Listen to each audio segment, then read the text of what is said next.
السلام عليكم ورحمة الله تعالى وبركاته. إذا إن شاء الله نتحدثوا على الشخص اللي الوجود ديالو في حياتك يعني غيشكل لك واحد الضرر وواحد الآلام، وواحد يعني تكون عنده واحد النتيجة اللي هي أصلا ماشي مرضية. إذا شكون هو هذا الشخص؟ هذا الشخص يمكن يكون صديق، يمكن يكون يعني صديقة، يمكن يكون أي شخص في حياتك. إذا كنصيحة، هذا الشخص هذا ما تقربوش وبعد عليه، ومن الأحسن تبقى عليه بعيد باش تبقى عزيز على راسك وتبقى نفسك كبيرة وبزاف. إذا شكون هو هذا الشخص؟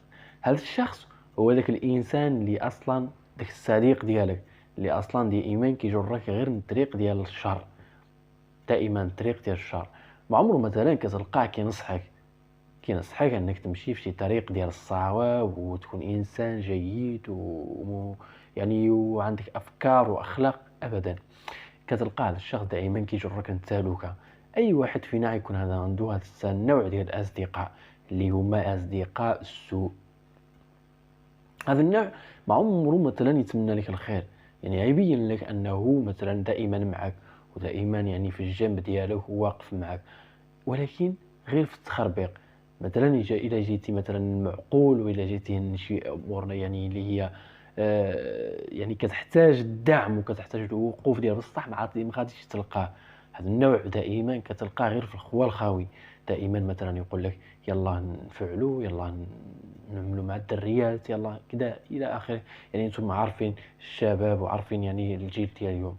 اذا هذا النوع هذا حاول تبعد عليه، حاول تبعد ما امكن على هذا النوع هذا، حيث هو ما غاديش ينفعك بصفه نهائيه الا غادي يلقيك في التهلكه. النوع الثاني هو الشخص الاناني، يعني الاناني اللي كيبغي المصلحه غير راسو. فمثلا هو غادي يوقف معك، ولكن كينتظر منك المقابل، كينتظر منك انك تقوم بواحد المهمة اللي هي أصلا أنت يعني ربما تفقد فيها يعني بزاف ديال الأمور، ولكن هو يعتمد عليك لا لشيء إلا لأنه كيشوف فيك المصلحة ديالو. ونهار تسالى المصلحة ديالو منك، يعني ما يشوف فيك حتى شي مصلحة، غادي يقول لك بسلامة أو لا غادي يميك عليك. المهم ما غاديش يبقى معك في علاقة كما كانت شحال هذه ملي كان كيشوف فيك واحد المصلحة. النوع الثالث ديال الاشخاص اللي خاصك تبعد منهم هما الاشخاص اللي محبطين او كيطيحوا المعنويات. هاد الاشخاص في حياتك غادي يدمروا لك الحياه ديالك وما غاديش توصل لاي نتيجه. اذا انت خاصك تكون تعمل يعني اصدقاء ولا علاقات مع ناس اللي هما عندهم امال في الحياه وكيشوفوا نظره بعيده، يعني عندهم واحد النظره للحياه اللي هي بعيده بزاف.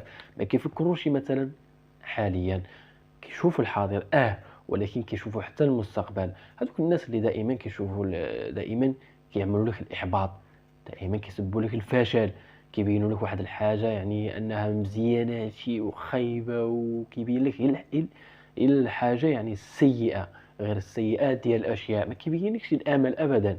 دائما احباط والتشاؤم. هاد الاشخاص اللي متشائمين حاول تبعد عليهم، حيث هما غادي يسببوا لك الدمار في حياتك. وربما حتى انت يجي شي وقت اللي غتصبح فيه متشائم جدا وما عاد تقدر تاخذ حتى شي خطوه في حياتك، حيت الاشخاص يعني المتشائمين ما عمرهم كيديروا شي خطوه لقدام. دائما كتلقاه كيخاف انه يدير شي خطوه، كيقول ربما ان عملت هذه الخطوه هذه غنفشل، وكيكون متاكد انه غيفشل. اذا النتيجه غتكون ما مزياناش.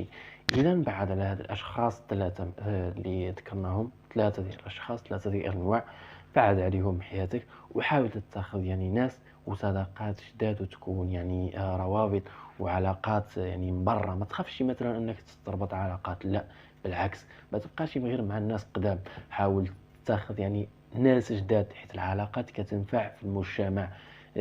كما كتلاحظوا مثلا حاليا ان المجتمع كيوقف على بزاف ديال الترابط، ان الانسان يكون عنده علاقات. وقفت على شي انسان يعني في شي مسائل، غادي تلقاه في جنبك، عاود في شي جهه غادي تلقاه. اذا الانسان يكون علاقات، ولكن يحذر من هذا ثلاثه ديال انواع الاستغلالي. يعني هذاك الشخص اللي كيشوف غير المصلحه ديالو، والاناني والمتشائم او يعني عفوا يعني الشخص الاول هو ذاك الشخص اللي كيجبد المشاكل. حاول تبعد على هاد الناس وتكون في حياتك موفق ان شاء الله. واللي ما شاركش في القناه يشارك، دعمونا، رحنا يعني كنتاخذ واحد المجهود وكنبذلوا واحد المجهود باش نوصلوا لكم يعني هذا المحتوى. يعني كنقول لكم ما كنطلبوا والو، كنطلبوا غير التفاعل. شارك في القناه وضع جيم ودمتم سالمين.